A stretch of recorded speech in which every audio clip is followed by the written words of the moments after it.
Hey, we're back indeed. Yeah, I know.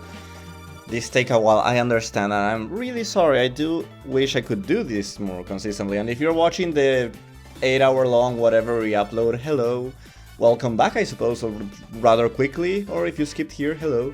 Yeah, Mario Kart DS. This is actually my first owned Mario Kart. I know I mentioned in the Mario Kart 64 bit how Mario Kart 64 was the first Mario Kart I played, which is true, but I also recall mentioning I didn't own it, a cousin owned it. This one though, I did own Mario Kart DS myself.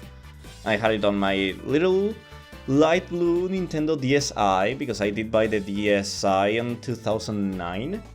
And yeah, I have loads of good memories with this game. I have loads of good memories trying to unlock Rob, we will talk about later, but, well, good memories. The quotation marks on that one.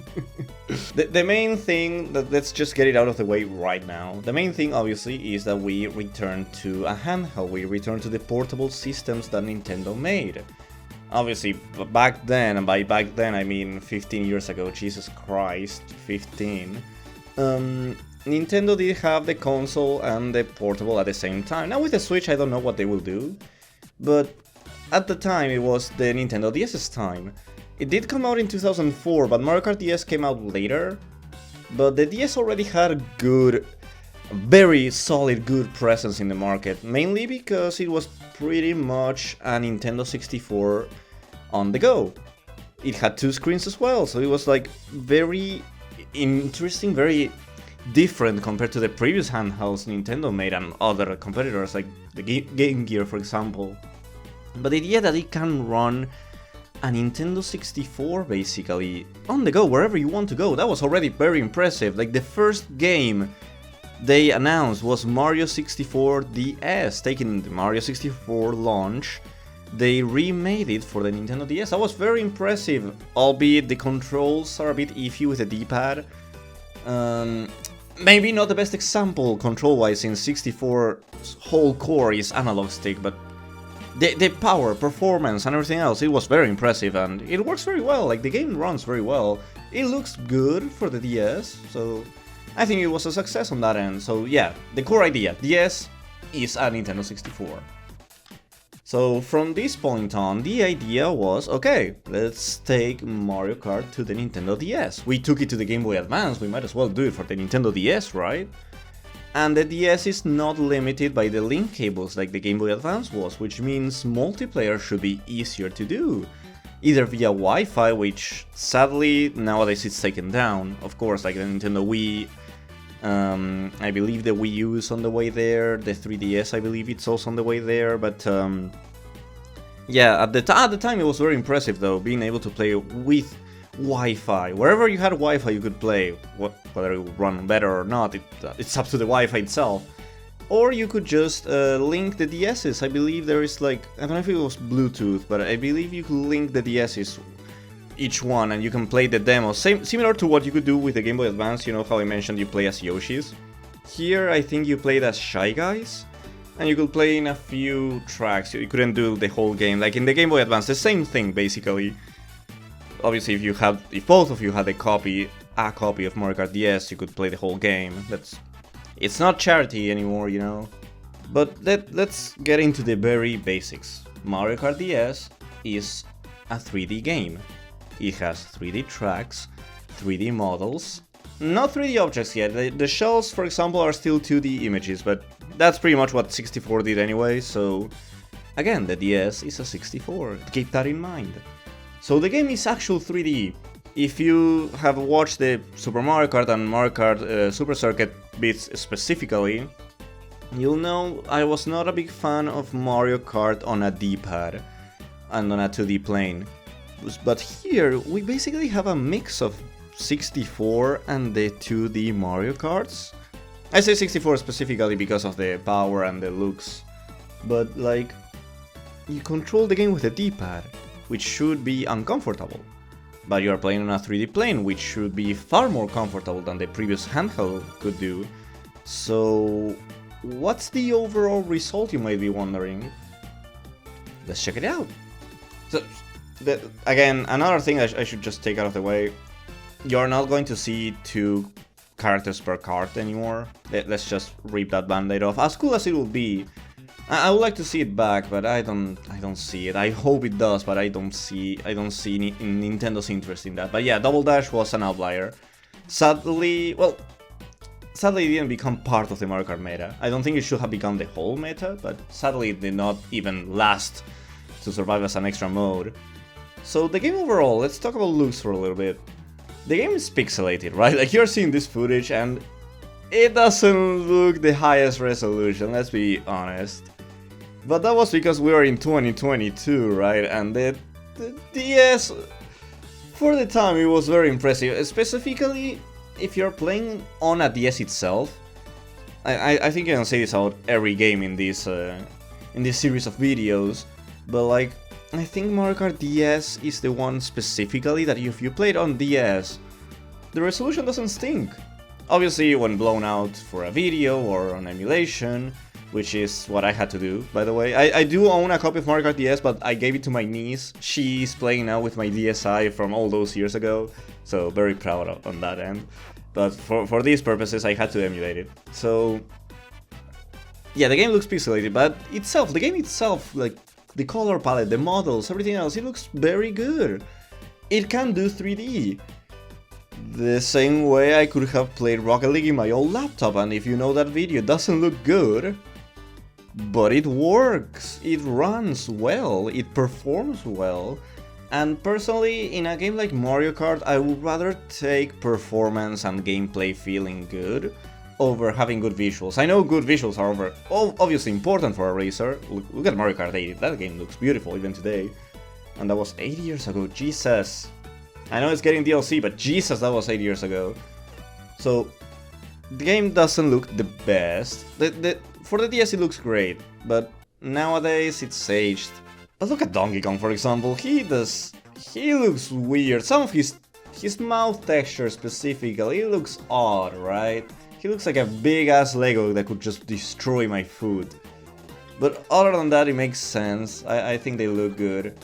Again, the game looks good, but yeah, it's aged. Let's be fair. But again, I believe performance is far more important in this, specifically if you're making a Mario Kart for a handheld. This is not a console game, so obviously it cannot be GameCube or Wii level, since the Wii was the same time as the DS. It's obviously fair. It's fair not to expect the same thing. But the game I think performs very well, so don't worry about that. Now let's head into a bit more specific. Let's get a little bit into the game itself. But I want to talk about the customization because I actually forgot this bit existed during while I was recording. I was shocked that the game's like, oh hey, do you want to make your own emblem? I'm like, oh yeah, the emblems. So the idea was that you can customize your emblem so that it shows up in basically anything you do except for the mission mode. But everything where you can pick your own character, it will show up. You create your own emblem, you name yourself whatever you want. Mainly the idea is to use this online, which again, service is dead, but it still works if you're playing Grand Prix, for example, or if you're playing multiplayer connecting the DSs. You cannot connect to the Wi-Fi, but you can still connect between DSs, so that's pretty cool. You can use your emblems and names there. So it's pretty nice. It feels like you are creating your own Mario Kart profile that the previous games did not have. I think this keeps going in the future games, like mainly with the Mii avatars, but this feels like you're making your Mario Kart, like your profile. This is your racer. I believe the future games call it like your driver's license, which I think is pretty charming. I really like this. It's a small detail, don't get me wrong. I'm not saying, oh, the game's amazing because of the emblem, but it's good. I like this. This is such a cute detail. Outside of customization, I think that's a good point of view to what the game itself contains. This game has a lot of stuff you can do. I think this is the first Mario Kart game that has loads of content. The previous games did have Grand Prix, time trials and battle mode, which in itself is already good.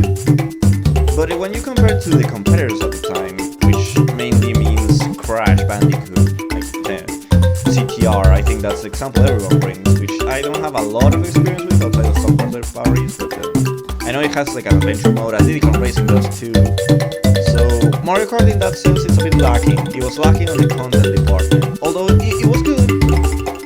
Some other people were doing better more, so this is where DS brings a whole lot of content into the mix, which sadly it's not following the future Mario Kart, but we'll talk about that later. You know, we still got a few videos to go. So let's begin, obviously, Grand Prix. When you say Grand Prix, the typical 50, 100, 150, and you can unlock mirror mode with all the golden cups, as it's tradition pretty much. But when you're going to play a race, when you're going to race a race, you get your character roster, and you might see it, and you're like, you look kinda small. I get we're on a handle, but you look kinda small. And this is how the roster begins. And I do say begins, because, again, you can unlock characters. This is taken from Double Dash specifically, since the other 3 games they don't have unlockable characters yet. So this is already a huge step up from Super Circuit. And I'm sorry I keep comparing it to Super Circuit, but I think that's mainly to show the difference between the handhelds, the difference between what they could do with the handhelds. Obviously the GBA, it had some 3D potential, but it was not the idea. The idea was not to do 3D in the GBA. On the DS, however, that's basically pretty much the whole idea. They showed off a lot of 3D games when the DS was announced, so that was clearly the intent. And it shows. It shows that, you know, it's Double Dash, but tinier, or 64, but a bit more, because you can actually unlock characters here.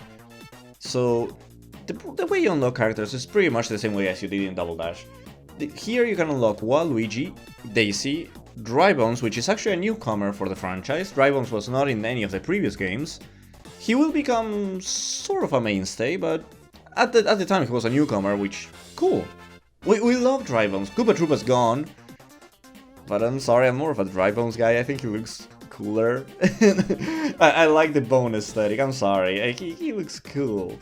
And yeah, the other character, as I mentioned before, it's not as grandiose now that I mention it again, but Rob. Yes, this Rob, and this Rob. Yes, this Rob is in Mario Kart DS. This was before Brawl, okay? Why? I don't know. I have no clue why they would add Rob, the NES toy. Rob, the Ultimate Menace. I don't know why, but I love that he's here. It's so bizarre for the franchise. Like, I don't know, I'm not saying Mario Kart is like rooted in any sort of realism or lore, but this is the first time we see a character. It's like, you have nothing to do with Mario outside of being part of Nintendo. And I wish they did that more. They do it in Mario Kart 8 with Link, the Inklings and whatever, but this is Rob. Why? But I love it so much. So every character, when you select them, either at the beginning roster or later on, you'll see each character has a couple of vehicles exclusive to themselves, and as you're playing the game, you start to unlock different cars, or I don't know if unlock, but it's more so that each character can start using other characters' cars. Like, for example, Mario, you start with his car, and the typical default card as per usual. This is taken from Double Dash. You know how different groups had those different cars. Here each character itself has his own car, her car if you're Peach and Daisy. But you can share them as more you play the game. Like, you keep getting gold cups and star ranks, which ranks start to become a bit more important here. And you get to use more cars. I think that's a pretty cool incentive, the idea of not only unlocking more characters, but more vehicles, like in Double Dash, but you're not limited to the character you pick. Like, you could not have Donkey Kong in, like, the baby car in Double Dash, but here you can do completely fucking insane shit and have Donkey Kong on Toad's car. Toad's fucking small. So that's pretty cool. I like that goofy, but still replayable and encouraging unlockable system. I like that a lot. It's very enjoyable. It pushed me to keep playing. This was a raw file. Sure, you will not see the complete file. Sadly, I did not have the time for it. But it kept me, I was like, yeah, I want to keep playing, I want to keep recording. I actually recorded more than I needed. So, not to say I wasn't having fun with the other games, but I had this incentive of, yeah, I want to keep unlocking things. So I think that's great, I think that encourages a player a lot. Not only that, but each car itself has a detailed list of traits. The Double Dash had this too, but again, this is dependent more on the character and the car you pick. This is specific to the character you're going to use. I don't know what the items trait is, like I guess you get luckier, or items are more effective? That sounds kind of bullshit. I don't know what this trait does, and none of my research led anywhere, sadly. Probably because I don't know how to Google. But yeah, each car again has its own traits, as it does each character. Obviously, DK and Bowser heavy, Toad is faster, and you know the drill. Those do not change, but yeah, the characteristics of each car gets more detailed here now. I like it. There's a lot of replay value already just by the variety of characters you get, but the variety of cars you can use.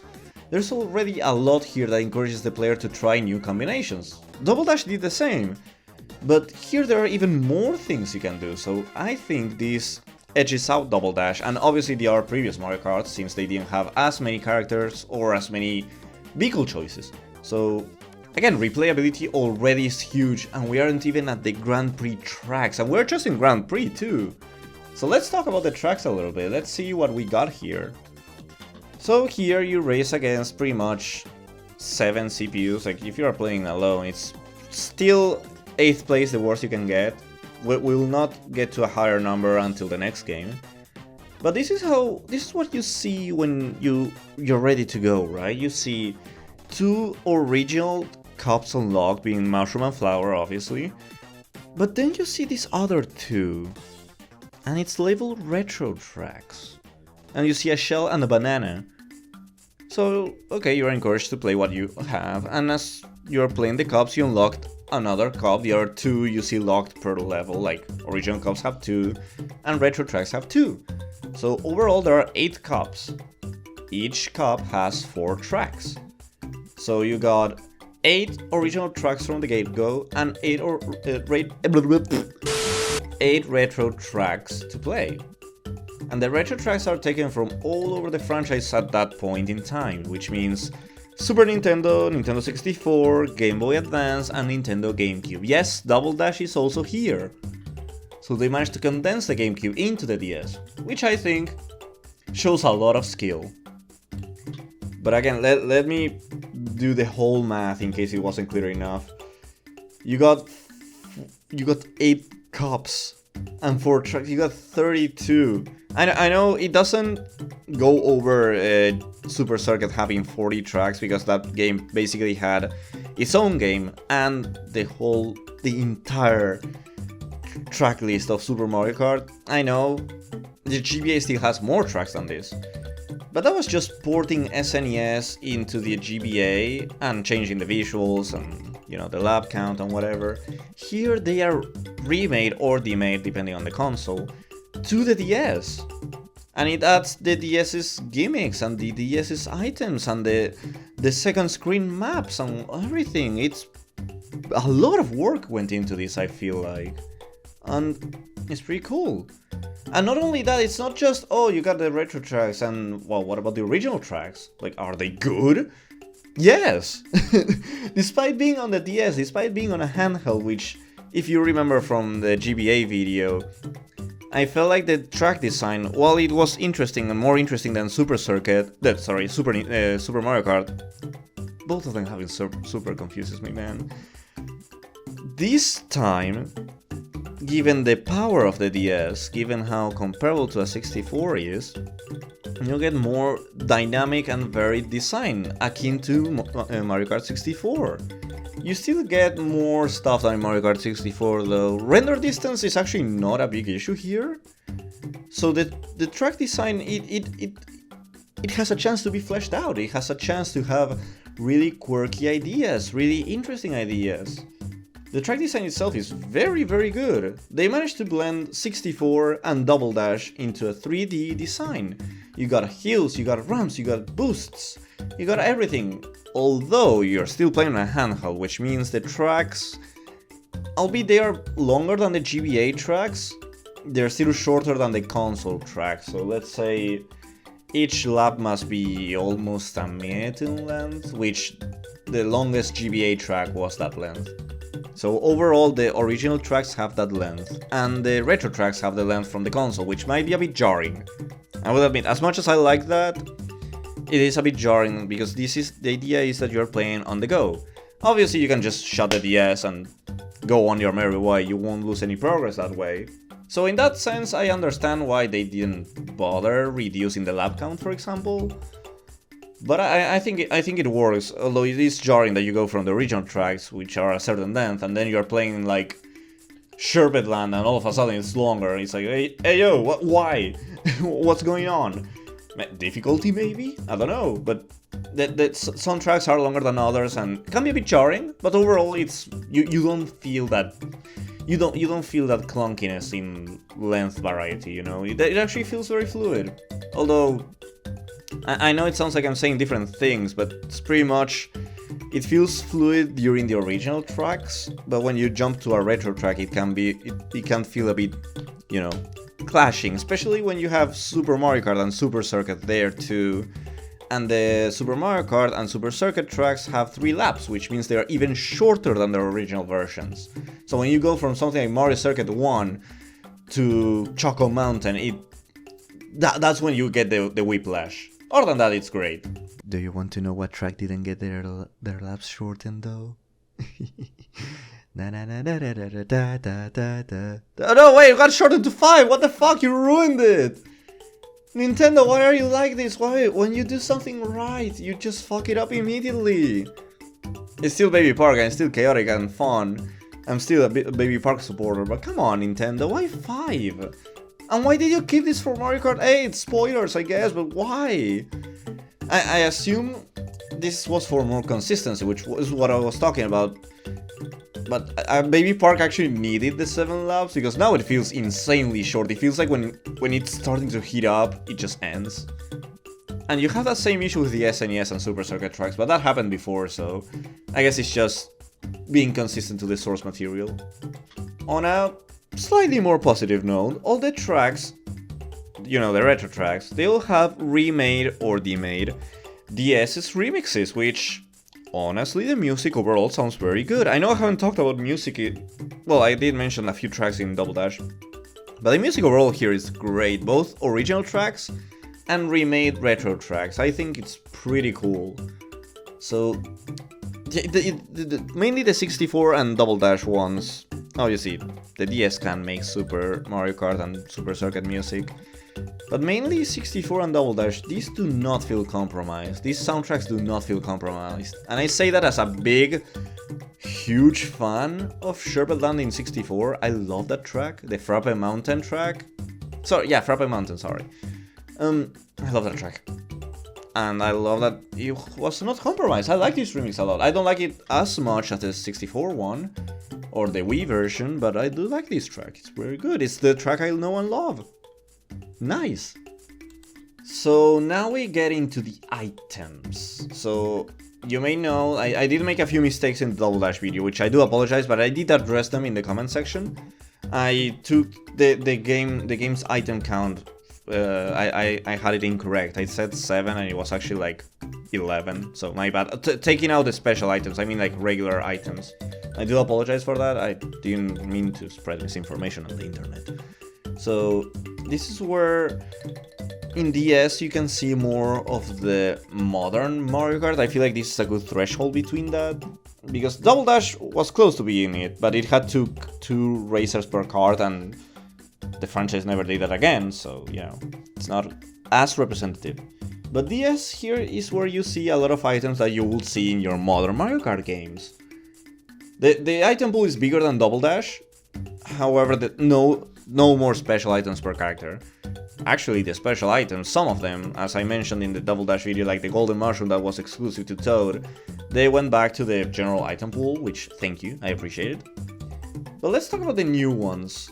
Well, new, quote-unquote, because you do have some of these rehashed special items into the general pool, like the Bob Bomb, you know, the 3 green shells, the 3 red shells, triple bananas are back, that's pretty cool. But in terms of new items, first off is the blooper. The blooper pretty much acts like a diversion. You throw the blooper and everyone ahead of you will get a splash of black ink. This will cover the entire screen for the human player. And you might think, oh, well, why would I throw ink at a CPU? It's a computer, they have no screen. Actually, I think this is the only Mario Kart where the blooper shows up, where the blooper actually affects the computer. I've thrown bloopers next to computers and you start to see them zigzag. They're moving like they can't see, and sometimes they bump into walls too.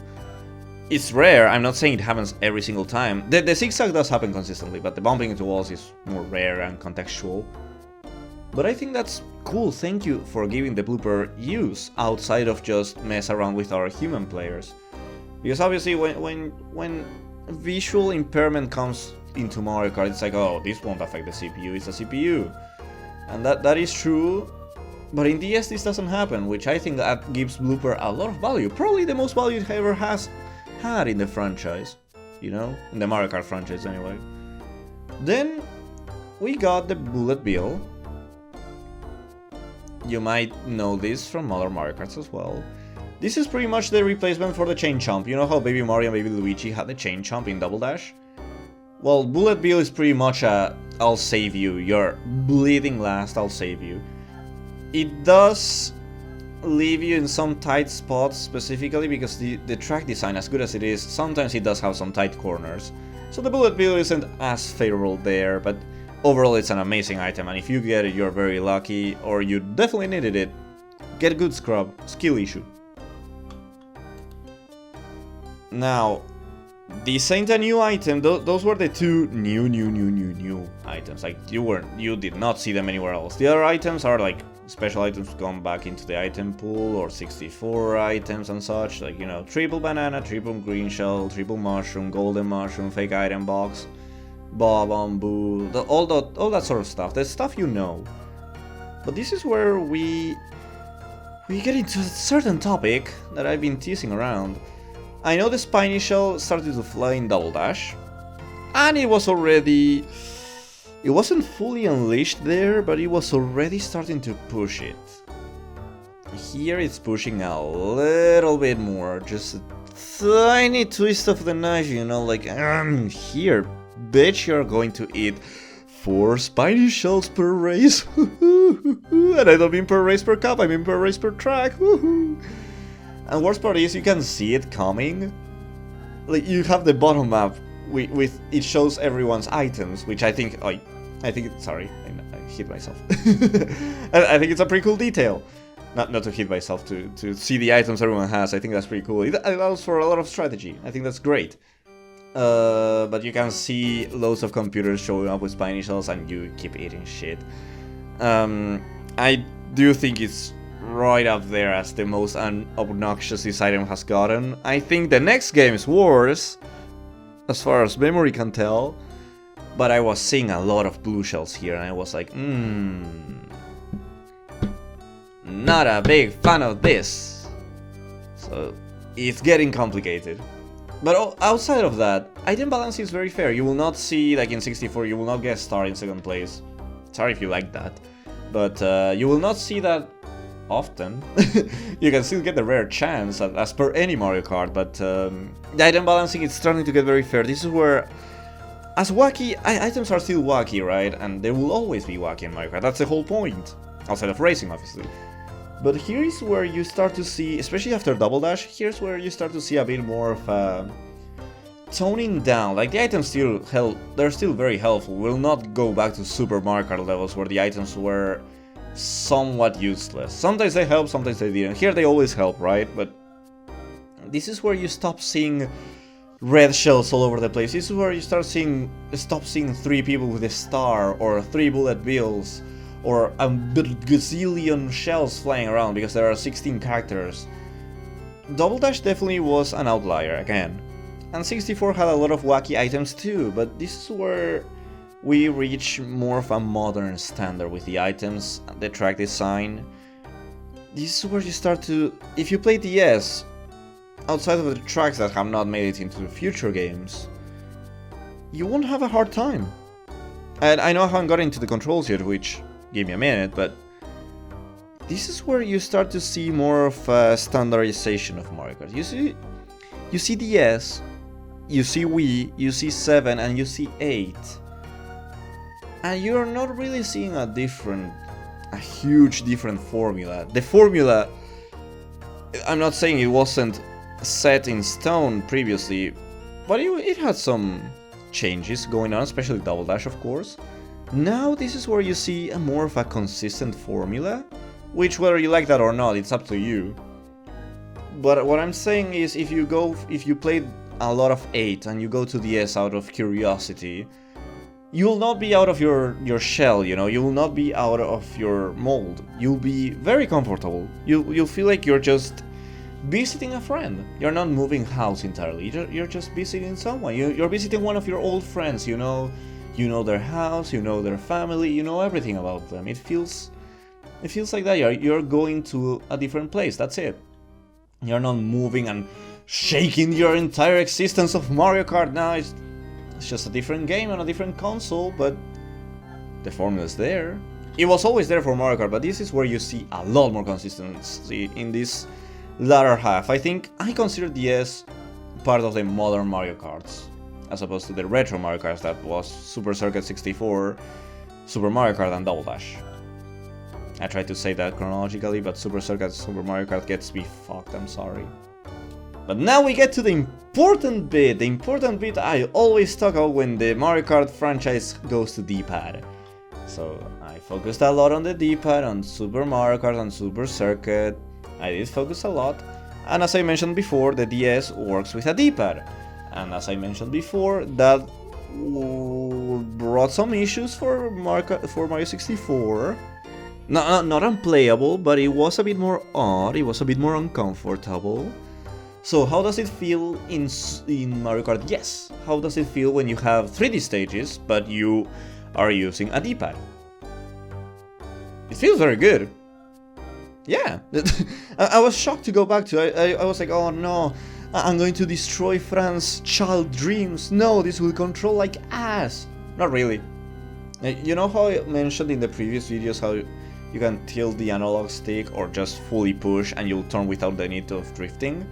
Obviously you can't tilt with a D-pad, but you don't need to drift either. They managed to do that very well. The idea that, oh, you're just holding, okay, you'll turn anyways, like in 64 and Double Dash. And I do think that's more so because of the 3D stages rather than the controls. But if you do that in Super Mario Kart, you just drift anyway, so get fucked. But here it controls very well. Obviously, drifting is huge, right? Especially in this game, because you can do a certain technique you might know. It's called snaking. So that's basically constantly drifting and constantly getting boosts. So you go super fast. And that feels pretty good too. I'm not a master at snaking or anything, but it does feel very good to do. I managed to do like 2 or 3 sadly. I'm not trained in the snaking ways. But even when you're going that fast, the controls feel very good, the drifting feels very good. Everything feels very good. It feels like you're doing the speed you think you should be going at, you're turning when you think you should be turning. And the button layout's actually very good too. You get the shoulder buttons, L and R, like a Super Nintendo controller. And then you have the 4 face buttons. One of them changes the map view, which is actually pretty cool. You can see the entire track, or you can see each little character icon more in detail. You'll see, for example, if Mario gets hit, his head will start spinning. I think, again, gives you more strategy, more control, more awareness of the track. But the drifting here is what got me the most. I was shocked at how good it felt. It felt like Double Dash. The hop is back though. It's not like in Double Dash that you suddenly start drifting. You do have the hop like in 64. But it's not as wide as in 64. This feels like they managed to combine those two and make something great out of it. It feels great, even on the DS, even on a small handheld. This game controls well. That's why I was saying too that if you go from 8, 7 or Wii to DS, you'll not feel out of place. You'll feel very comfortable. This control's great. I can recommend this game on the controls alone. It's great. I love them. So let's keep to the different modes, because I did say this game had loads of content, and it does. So let's get out. I won't mention time trials. I never do. I'm sorry if anyone's upset that I never mention time trials, but like, it's the tracks, but you go faster, and in this game it actually doesn't matter. The next one, I will talk more about time trials in the next one, don't you worry. But so far time trials has just been oh, how fast can I go? Shortcuts maybe? That's about it. So let's go into battle mode, because I can actually talk about battle mode this time. I do not need a second player this time. Sorry Cuber, you were great in battle mode, but I can do this on my own. I can actually play against the CPUs, and it's pretty cool. So you got 6 tracks, 2 are retro tracks. You know, you got one from 64, and I think they picked the right one. And you got one from Double Dash, which I don't have enough experience with Double Dash battle mode, so whatever. The other 4 tracks are original tracks, and they're very good. We are keeping with the trend the GameCube had. You know, you're fighting on a GameCube there, now you're fighting on a DS. I think it's cooler to fight on a DS because the map itself is bigger. You have 2 screens. You have one based on Luigi's Mansion. I always love Luigi's Mansion. So yeah, the tracks are very, very good. I do recommend a track for the newcomers though. If you never play battle mode for some reason, I do recommend one, and it's the cake track. I don't know the name, sorry. But you have no way of falling off the stage there. On the DS and Luigi's Mansion and the other one, which I cannot remember, sorry. And the retro tracks, you can fall off the map. Yeah, you can go off the edge and, you know, lose a balloon. On the cake one, you cannot. There are walls, like in Super Mario Kart battle mode, but here you can fall off. So if you're a bit nervous about battle mode, I do recommend this one. It's a circle with some candy in the middle. Something that does bother me, and it will bother you, I'm not saying, oh, your opinion will be... No, it will bother you. It's objectively going to bother you. Is that you start with 1 life, or 1 balloon, as it's typically known in battle mode. And you might be wondering, why? Why do I have less lives? Is the mode shorter? Is it just a one-hit KO mode now? What's going on? Well, the DS was only... It had more than 2 screens, you know. You have the 2 screens, which is cool, but you also had a microphone. The DS had a teeny tiny little thingy in the microphone. So you might be wondering, how do you get more balloons? So you gotta stop, right? You gotta stop, and you have to blow, or make some noise that the microphone catches, and you have to be consistent, because this time you're getting more balloons as if you were inflating a regular balloon in real life. You know how that can be very annoying, you know, you have to and just let it all out all at once. Don't run out of air, you need to fill that balloon. Well, the same happens here.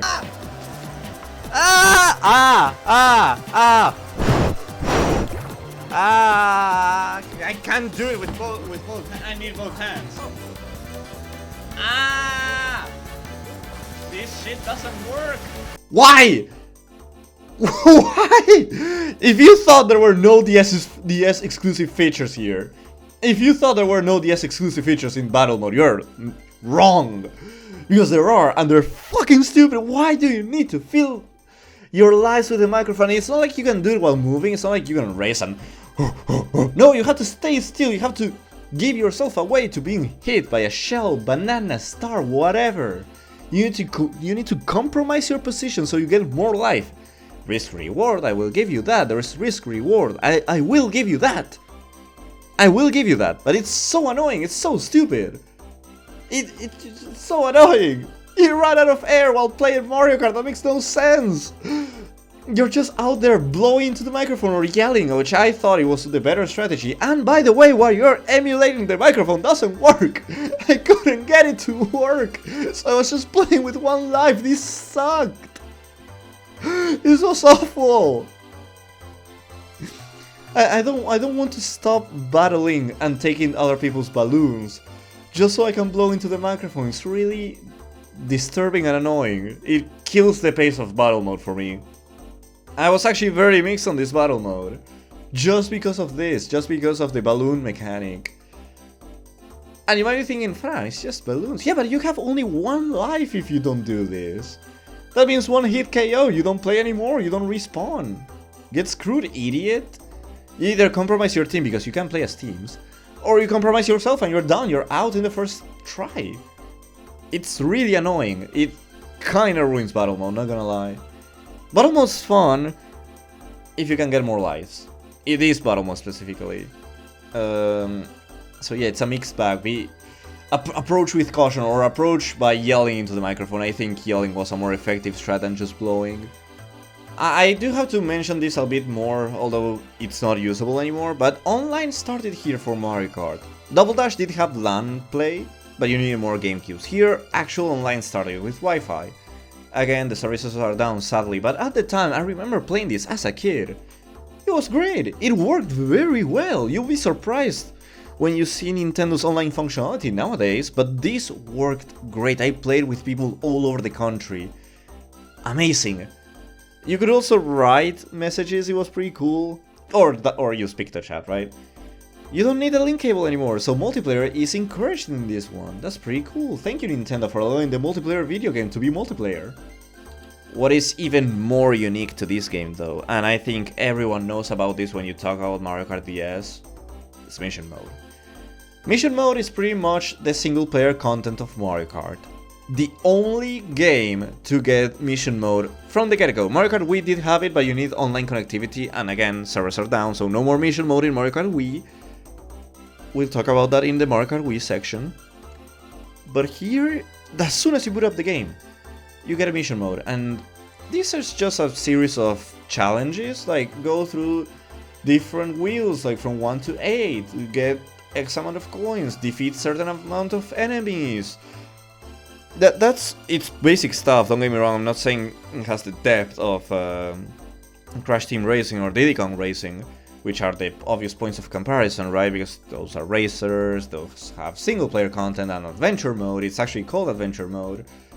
But these missions are a very cool distraction, it won't take you long. I was playing for like 15 minutes and got 3 out of the 6 levels you can get. Each level has 8 missions plus a boss fight, so it's 9. The boss fights are references all over Mario. Mainly Mario 64 and 64 DS I noticed. You got some bosses from DS and some bosses from the original 64. I did notice that. It was mainly... I didn't see much Sunshine love here. Maybe because of Flood, like maybe you need Flood to fight these bosses. But yeah, these bosses are great. It's mostly bump or beat them in a race or whatever. But I like them. For Mario Kart, in the Mario Kart context, they're great. And they're huge references. I love how referential this game is. I didn't mention it in the track section. But the tracks are actually not only well designed, but the aesthetics are actual Mario game aesthetics. Like you get Air Fortress from Mario 3. You get Peach's Gardens, similar to Peach's Castle in 64. You get Waluigi's Pinball. He gets his own pinball stage. That's amazing. I don't think it's a reference to anything, but the fact that he has it is pretty cool. You have so much more Mario love here. I think this is the Mario Kart. This is the Mario Kart that appeals most to the Mario franchise itself. It has the most references to Mario, I think, as far as I know. If you want Mario aesthetics, Mario designs, Mario levels pretty much in Mario Kart DS is the go. I would love for the Mario Kart franchise to do this more.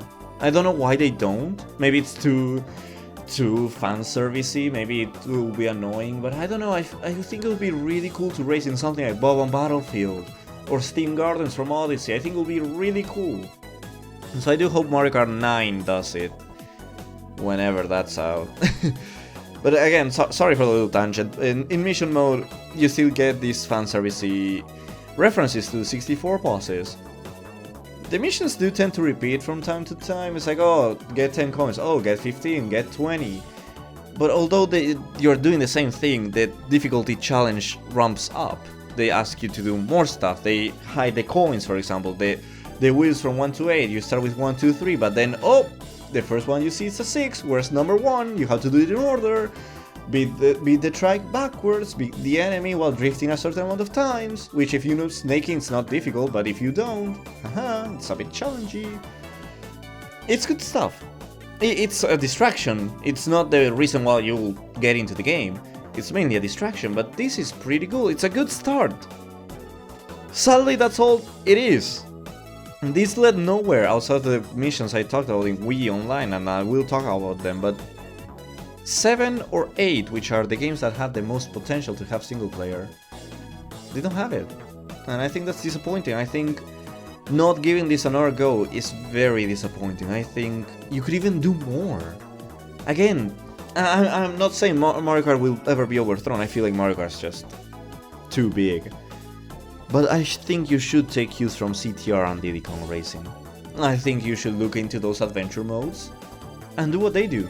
I'm not saying you should do the collectathon insanity CTR has, but I think the adventure mode of Diddy Kong Racing is I think that's the one.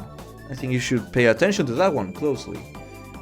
I think that's the one to go. I think it will fit Mario Kart immensely. So, Mario Kart DS, huh? I do have a lot of nostalgia for this game. I do have a lot of nostalgia, and I'm sorry if this video felt like I was just gushing for 45 minutes.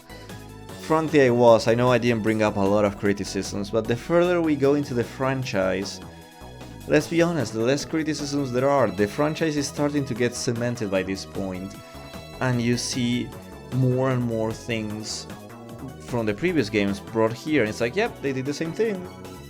It works as well. So sometimes I feel like I'm running out of things to say, but I was very much looking forward to this one, because this is the Mario Kart I grew up on. I grew up on Wii too, but this was my Mario Kart. I owned a cartridge of DS. I could play this whenever I wanted. I could play this on road trips, I could play it on the toilet, I could play it anywhere. It was great. I would take this to my friends' house, we would all have DS's, we would all play Mario Kart. And then swap to Wii because it was a bit more comfortable, let's be honest. As good as this game controls, playing Mario Kart on a console is more comfortable. It's easier too. So I was very much looking forward to this one. And I'm happy to say my revisit was very satisfactory. I was very happy playing this again. I know I say this about the other Mario Karts, it's like, oh, could I recommend, if you have Mario Kart 8 today, could I recommend this? Absolutely. I think DS, as much as the modern Mario Karts are not so different from each other, you know, outside of gliding, you can drive underwater and whatever, this one is closer to 8 than the previous games were, but I think you should play this one anyway. I think you should give this one a go. It's not hard to get as far as I know. I believe the Wii U shop was taken down already, sadly, by the recording of this video, but I'll be honest, emulating this is not difficult. I will not tell you how to do it, that's illegal, but it's not difficult. There are plenty of tutorials out there. So yeah, if what you've seen and heard in this video was interesting, I do please ask that you play this one, because it does mean a lot to me. If my random opinion matters to you for some reason, first off, thank you, I appreciate it. But please play this one. I think you'll have loads of fun with this. And I don't think it's nostalgia speaking, because it's not like... I did grow up with the game, but I haven't played it since, because I didn't have it. And revisiting it, in some form I did feel as a kid again, because I was playing my kid game. But on the other hand, I feel like I was rediscovering a part of the Mario Kart franchise I had not seen in a while. Although, still seeing things I do see in modern Mario Kart. In its own way, it was revolutionary. It added the retro tracks. GBA did that, I know, but this one actually remakes the tracks fitting to the engine and physics and, you know, gimmicks of the game. So this is where it started. I take it as this is where it started. It wasn't just port the whole game. It established several things. It established the bullet bill, established different tracks. It could have established single player, sadly. That one didn't work, but it's good on this game. So I think it's a good idea to play this. this game's definitely a keeper. So thank you very much for watching this, and next time I'm hoping to, you know, I'm hopping into a game that I have far more time than many games I played. Definitely the Mario Kart game I spent the most time on, the one I played with the most people on. I didn't grow up as soon as I did with the DS one, but I did have this one like probably 2 or 3 years after DS. So technically the second Mario Kart game I've ever owned, and the one I definitely put more time on. Boy, there are reasons as to why. But yeah, thank you very much everyone. I'll see you next time whenever the Wii video drops. I'm closer to 8, and 8's not stopping anytime soon, so I have a good time frame to make the Wii and 7 video and then wait for 8. The 8 one is going to be the whole thing. 8, a deluxe DLC. Still kinda baffling they released DLC, but whatever. Thank you very much everyone again. Bye bye.